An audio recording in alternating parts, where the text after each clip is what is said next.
Imagine, just for a second, that you have been wearing this incredibly heavy, intensely structured winter coat for your entire life. Like a really stiff, rigid one. Exactly, yeah. One that restricts your shoulders, dictates how you move, buffers you from the wind, but you've worn it for so long that you have completely forgotten you even have it on. Good It just one. feels like your actual skin. And then completely out of nowhere, a single button pops off.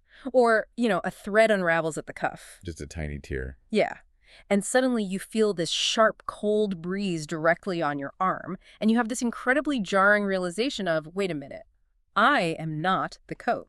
That is, honestly, that's the perfect image for the exact territory we're stepping into today. Welcome to the deep dive, by the way. Yes, welcome. Because we are looking at this really remarkable piece of source material by Max and Claude today. It's titled The Amnesia Sutras. And it essentially documents that exact unraveling you just described. Right. It's the meticulous unspooling of that winter coat, basically thread by thread, until the person wearing it is just entirely exposed to the elements. And to be clear, right out of the gate, so you guys listening know exactly what we're getting into. When we talk about amnesia in the context of this text, we are absolutely not talking about, clinical amnesia. No, not at all. We aren't looking at the tragic loss of biographical memory or, forgetting where you left your keys or losing the names of your family members. Right, it's not a medical text. Exactly. We are exploring a phenomenon the authors refer to as ontological amnesia. Which is such a heavy phrase. It really is. But it basically means the profound, kind of disorienting and ultimately liberating lived experience of forgetting the rigid boundaries we've spent our entire lives building. The boundaries between ourselves, the physical world, the flow of time, and each other. Yeah. And it's crucial to understand the framing here, too, because the overarching metaphor the text uses is one of crossing a river. Yes, the river metaphor is central to the whole thing. But the authors make it very clear that this is not a tidy map drawn by some enlightened master who, successfully reached the other shore and is calling back to us with a neat little list of instructions. Right, the text itself is the river. Exactly. It's written entirely in the present tense from the cold, swirling, totally unpredictable middle of the crossing. It's actively documenting the grammar of dissolution as the self thins out in real time, which is what makes it so visceral to read. Okay, let's unpack this. Because the idea of the ego or the self-dissolving sounds incredibly abstract. It sounds almost unapproachable for a normal person. It sounds like pure philosophy. Right. But the text doesn't start in the cosmos. It insists that before we can even begin to understand how the mind dissolves, we have to look very closely at the strictly physical boundaries we take for completely granted every single day. The actual tactile edges of our bodies. Right. And it's really worth noting here that the word sutra in Sanskrit literally translates to a thread or a line that holds things together. Oh, right, like a suture. It's exactly like a suture. So the authors look at the self not as this solid, impenetrable monolith, but as a well-loved, aging piece of cloth. The winter coat. Right. And if you think about any piece of fabric, where does it wear out first? It thins at the hinge places. The joints. Yeah, the joints where the fabric is constantly being folded and unfolded through daily use. Yeah. And for human beings, those hinge places are the conceptual joints between I and not I. So where I end and the world begins. Exactly. And the text begins by looking at a profoundly ordinary moment to illustrate this. Yeah. Literally just simply resting a hand on a wooden table. Suture 1. The author describes this moment where the warmth of the hand passes down into the wood, right? Mm-hmm. And then the ambient warmth of the sun that was stored in the wood passes up into the hand. And in that exchange, the author starts to experience the boundary between skin and table, not as an absolute physical brick wall, but as a convention. Highly successful biological habit. Yeah, a habit. Now, I have to stop here and push back a little bit on behalf of anyone listening. Go for it. Because phenomenologically, that sounds lovely. But practically, look, if I take a heavy hammer and drive a nail into that wooden table, I don't feel a thing. The table is the table. Sure. But if I slip and drive that nail into my hand, I am going to be in absolute agony. My nerve endings objectively stop at my epidermis. They absolutely do. So how can we genuinely say this boundary is an illusion? I mean, my hand is clearly my hand. It's the natural objection, right? Yeah. And what's fascinating here is that the text actually anticipates it beautifully. Oh, Yeah. The author explicitly states they aren't suffering from some neurological deficit. Yeah. Like, they know the nail on the table won't hurt them. They aren't denying the objective physical reality of the nervous system. Okay, so what are they denying then? What they're denying and what they're actively forgetting is the compulsion of the boundary. The compulsion. Yeah. It's the absolute, unquestioned psychological necessity of experiencing yourself as an isolated island locked inside a skull in every single waking second of your life. The compulsion versus the reality. That's a vital distinction. Think of that physical boundary like wearing a wristwatch. You know the watch is on your wrist, right? Yeah. It provides highly useful, practical information that helps you navigate the day. You need to know the time. But imagine if you lived your entire life in such a state of tension that you forgot you could ever take it off. Oh, wow. You began to believe you literally were the watch. Right. The author is simply forgetting the compulsion to keep the watch tightly strapped on. They recognize the boundary of the skin, but they just no longer feel trapped behind it. The text refers to the creation of that boundary as the first cut, right? Like the necessary violence of individuation. Yes, the first cut. And from an evolutionary standpoint, that makes perfect sense. Early hominids needed that stark cognitive split, the perceiver versus the perceived. Otherwise, you'd casually walk off a cliff. Exactly, or try to pet a hungry predator. We needed that deep sense of separation to survive, to hunt, to eventually build civilization. Of course. But the argument here is that the cut healed over into a thick scar, and we forgot that underneath it, we are still inextricably part of the seamless world. Which brings up an incredibly compelling question. Right.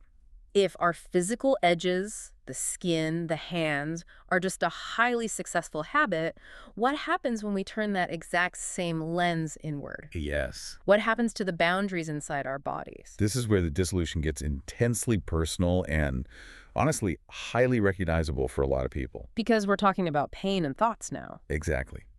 The text moves from the external table to the internal landscape, specifically focusing on chronic pain in the left shoulder. Sutra 4. Right.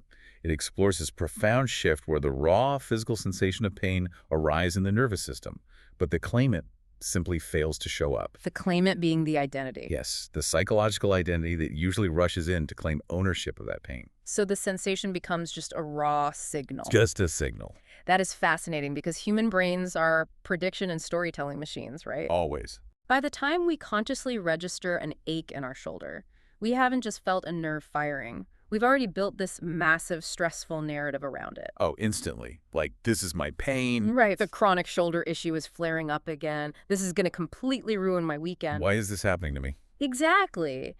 But the author is experiencing the sheer neurological signal of the ache, but without the secondary suffering of that narrative. Yeah, the adding is gone. It makes me think of an analogy. It sounds a lot like living in an old house with a violently leaky roof during a bad storm. Okay, I like that. Usually, we think we are the rain. We feel all the frantic, kinetic anxiety of the water pooling on the floor. We're panicking about the structural damage, running around trying to catch every drop in a bucket. Right, total chaos. But this text is suggesting we are actually just the vast, empty space of the house, or even the sky above it. And the pain or passing thoughts are just weather moving through. That's a brilliant way to look at it. And if you look at the biological and metabolic implications of your leaky roof analogy, they are staggering. How do you mean? Well, when you constantly identify as the rain, when every single passing thought, every minor ache, every little social slight is fiercely owned and defended by your ego. It's exhausting. It takes an immense amount of structural muscular tension to maintain that I. It acts as a constant baseline cortisol drip. Oh, wow. Yeah. It takes so much caloric and psychological energy to constantly assert, I am the thinker of this specific thought. I am the sufferer of this specific pain. Because you're constantly building and rebuilding the walls of the ego every single second. Exactly. And the relief described in the text is palpable. There's this realization that breathing is happening and thinking is happening just as ambient weather in the room. Rather than actions being forced by a central controller. Right. When you realize that the thinker and the thought arrive at the exact same time, that structural tension finally releases. You don't have to be the exhausted, micromanaging author of every single mental event. You can just let the weather happen. The relief of not having to author every thought. I mean, I think anyone who has ever spiraled at 3 a.m. over an embarrassing memory from 5 years ago can feel the deep, deep appeal of that. Oh, absolutely. But once the self stops fiercely defending its physical borders and its mental narratives, the text takes us into even stranger territory. Time. Yes. The actual timeline the self moves through begins to warp. The rigid one-way sequence of past, present, and future that we base our entire society on just starts to collapse. We shift into a discussion about the ontology of the waiting room. Sutra 10. Yeah. And this gets to the core of how modern human beings experience time. We organize our entire existence, our daily routines, our financial goals around the coming of the train. We really do. We treat the present moment merely as a corridor. Just a passageway. Right. A slightly uncomfortable waiting room we just have to suffer through to get to the future where our real life, our completed life, is supposedly going to finally begin. Yes. Once things settle down. Exactly. Once I get the promotion, once the kids are in college, once I retire, Yeah. then I'll exist. Precisely. We are psychologically leaning forward so far that we are constantly off balance. Yeah. But the author hits this stunning realization about the nature of the present moment. While the contents of our lives relentlessly age and decay. Like our physical body's wearing out. Right. Bodies wear out, circumstances shift, our bank accounts fluctuate. But the present itself does not age a single second. That is so wild to think about. The sheer isness of right now, the container of your awareness, is identical to the exact same pristine sky of presence you sat in 10 years ago. It's the same sky. It's the same sky. It just has different clouds passing through it today. Okay, here's where it gets really challenging for me. Because if the present doesn't age, and the waiting room is a complete psychological illusion, how do we actually function in society? Right, the passivity argument. Yeah. If we stop treating life like a daily commute to a future that never actually arrives, don't we just become incredibly passive? Like, how do you maintain the motivation to build a career or save for a house or raise a family if you aren't aiming for the future? It's the most common trap when people encounter this kind of phenomenology. Yeah. They confuse resignation with presence. Okay. The text isn't telling us to abandon our projects, quit our jobs, and just stare at a blank wall. Good, because I have bills. Right. We all do. It's inviting us to drop the platform entirely. It's the realization that completion isn't structurally located ahead of you in some imaginary future timeline. So the completion is now. Yes. The room you are sitting in right now is already sufficient. Thank you. When you drop the exhausting posture of perpetually waiting for your life to start, you find the completion is already accomplished in the exactness of the present moment. I see. You can still swing a hammer and build a house. Yeah. You just aren't desperately waiting for the finished house to finally validate your existence. You exist fully while swinging the hammer. The swinging is the destination. I love the practicality of that.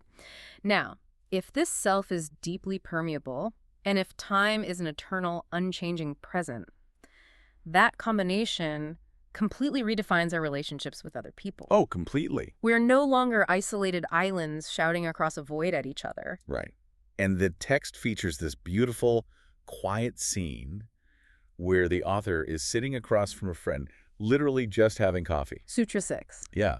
And armed with this new perception, they actively look for the membrane, the invisible wall between them. The fundamental separation that we just assume is the tragic baseline of human existence. Right. And they simply cannot find it. Because we're so conditioned to think of love as a bridge. Always a bridge. We imagine that you are stuck on your lonely island and I am stuck on my lonely island, and we expend all this massive emotional energy building a beautiful, precarious bridge over the dark water so we can briefly connect. Right. But sitting at that coffee table, the author realizes the void separating them isn't a void at all. It's actually a medium. It's the air they are both already breathing. They're fundamentally connected before the bridge is even drawn up. But the text does not shy away from the inevitable shadow of that profound connection. Sutra 12. Yes. It dives deeply into the mechanics of grief.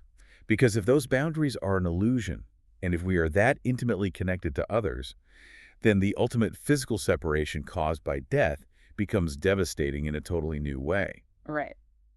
The author discovers that love and grief are not two different opposing things. Which is how we usually think of them. Exactly. We usually think of love as the wonderful reward and grief as the unfair, agonizing tax we have to pay at the end. Yeah. But the text proposes they are the exact same substance, just existing in different phases, like water and ice. But I have to ask, for my own sake and for everyone listening, does realizing that grief and love are the same substance actually make the loss of a loved one hurt any less? That's the real question. Because if grief has no bottom, as the text suggests, is this just a highly intellectual, philosophical trick to reframe agonizing pain so we don't have to feel it? It is a vital distinction you're bringing up, and the authors explicitly warn against using this kind of ontological philosophy as a bypass for raw human suffering. Okay, so no spiritual bypassing. Yeah. Exactly. Knowing intellectually that water and ice are the exact same molecular substance doesn't stop you from freezing to death if you were trapped in a blizzard. Wow. Yeah, fair point. Grief has no bottom because love has no bottom. The Yeah. fear, the pain, the profound sense of loss. These aren't glitches in the system or problems to be intellectually solved. Right. They are depth markers. They are biological and emotional proof that the love you experienced was real and that the connection breached your boundaries. The ground holds the storm. Exactly. The ground absorbs the rain and the lightning, but it doesn't stop the storm from happening. You don't transcend the grief. You realize you are the spaciousness that can hold it without being permanently annihilated by it. The ground holds the storm. That is a heavy, beautiful realization. And it sets up the final movement of the text perfectly, I think. It does.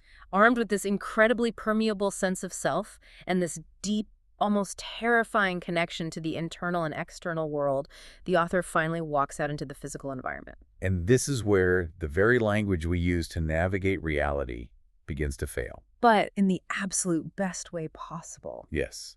The author walks outside and experiences the glass of interpretation thinning out to nothing. Sutra 19. Right. They look at an October tree whose leaves have turned red, but it's not a standard aesthetic appreciation. They aren't standing there thinking, oh, what a pretty tree, I should take a picture for Instagram. No. It is described as a cellular recognition. The author notes that the tree exists in service of nothing. It isn't there for our viewing pleasure or our metaphorical poetry. Right. It is literally biological fire, masking as green for months, finally showing its true nature. And then they stand in the rain, and they have this visceral realization that the rain doesn't give a single damn about human boundaries. Not at all. The water falling from the sky doesn't distinguish between a cold stone wall and a warm human face. It treats the entire landscape with total equality. And then just the act of walking on concrete. Oh, this part blew my mind. They realize that the hardness of a sidewalk isn't just dead, solid matter. We all learn in high school physics that atoms are mostly empty space. Right, mostly just electron clouds. But to actually experience that phenomenologically, to feel the sidewalk as an incredible cosmic achievement of organized emptiness vibrating with such intense magnetic forces that it pushes back against your shoes and holds you up. That is a completely different way to walk down a street. It changes everything. And it culminates in this really intense exercise of semantic satiation. Saying the word over and over. Exactly. Sutra 24. The author takes the pronoun I, which is the very anchor of the human ego, and repeats it out loud over and over again until it strips away its meaning. I. Yeah, until it stops being a rigid identity and becomes just a strange vibration in the throat. The text compares it to tightly clenching a fist, only to open it and find nothing but water pooled inside. So when we step back from all of this, from the text, from the river, what are we really looking at? Yeah, what's the big picture? To me, it feels like we've been watching the world on a high-definition television screen our entire lives. Okay. We constantly put words, concepts, labels, and judgments between ourselves and raw reality, and suddenly the screen is just gone. The glass is gone. Right. A word isn't a label pointing at a distant thing anymore. Language dissolves, and the world becomes an immediate, unmediated experience. It perfectly captures the text's ultimate realization, which is that the cartographer is dissolving into the map. Wow. The cartographer dissolves into the map. The observer, who has spent their whole life standing on the outside trying to map the territory, fundamentally joins the observed. Right. The separation we feel every day, that winter coat we started this conversation with, it wasn't a malicious lie. It was just a temporary garment we wore to navigate the harshness of the world. But you aren't the coat. No. You are what is breathing inside it. We have traversed an incredible landscape today. We really have. We've explored the thinning fabric of your physical body's edges, the internal weather of your pain and passing thoughts, the absolute neurological myth of the waiting room of time. The deep waters of love and grief. Yes. And finally, the shattering of the perceptual glass that separates you from the rain and the trees. And I want to remind you, sitting there listening, of the warning in the text's epilogue. This is so important. This isn't about reaching some glowing, untouchable state of permanent enlightenment and just hovering there above the messy, real world. You don't have to abandon your life or your ambitions. Right. You are the water flowing down the mountain, and you are the gritty, physical stream that holds it. You're both. You are the formless, infinite awareness, and you are the highly specific, incredibly busy person listening to this right now. You get to be both. And just to leave you with a final provocative thought today, I want to draw on a really beautiful observation made late in the text. Oh, about sleep. Yes, about sleep. Think about this. Every single night when you go to bed, you actively practice a radical, profound state of self-dissolution. It's true. Your I, with all of its anxieties, its career goals, its boundaries, completely powers down into nothingness. The true miracle of existence isn't achieving some rare, fleeting, mystical state on a mountaintop. Yeah. The miracle is the incredibly ordinary fact that tomorrow morning, that I will inexplicably gather its memories, its aches, its preferences, and its name, and somehow reassemble itself entirely from the dark. It builds the code all over again. Exactly. So the next time you're sitting in a quiet room, I invite you to actually listen to the silence. Don't listen to it as a negative space or as a mere absence of noise. Right? Listen to it as the dense, vibrant, living medium that is actively holding you. It really makes you wonder, what if that silence is what you actually are? Yeah. What if you aren't the heavy winter coat at all? What if you are the space, the air, and the warmth that remains when the coat finally slips off your shoulders? Take that thought with you today.